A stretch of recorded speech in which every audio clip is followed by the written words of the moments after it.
وکشانا هێزên Amerîka ji Efxanistanê û koçberbûna sedan hezar xelkê sivîl ji ewî welatî ji ber tirsa çekdarên Talîban nûkebûye cihê behs û vekolîna li Iraqê û xelek caverê heman sînaryo li Iraqê jî dikin. Bi nêrîna beşek ji xelkê Mosilê ku eger Amerîka xwe ji Iraqê vekêşa, heman sînaryoya ewa li Efxanistanê rûy dayê dê li Iraqê jî rûy detin.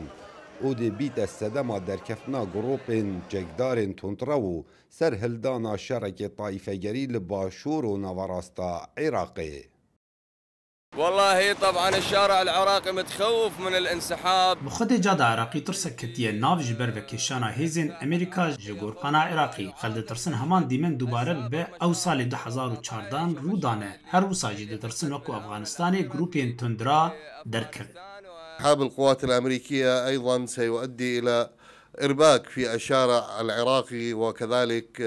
بكيشانا هيزن أمريكا دي ترسك مزن تيخة جادا عراقي داعش دي كنترولا قلق باريزجهن عراقي بك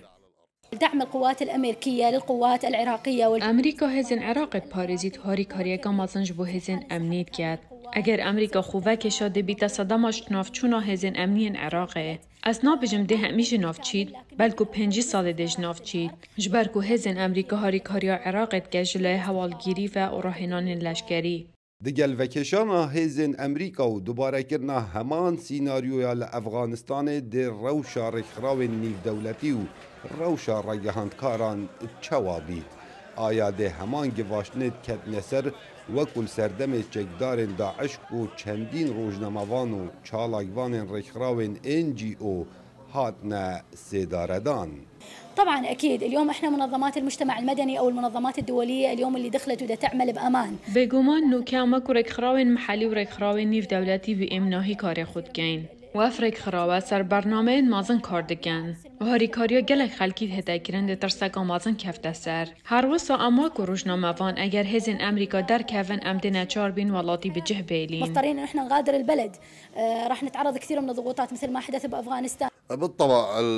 اليوم المنظمات بيغمان اوريك خرابين نوكا العراقي كار دكن بالي كاريا هزن امريكا كار دكن وتين باراسنج عاليه وان ذا جبروي جنها لقلك باجارا افريك خراو كار دكن اگر امريكا دركذا افريك خراو عراقي بجيهن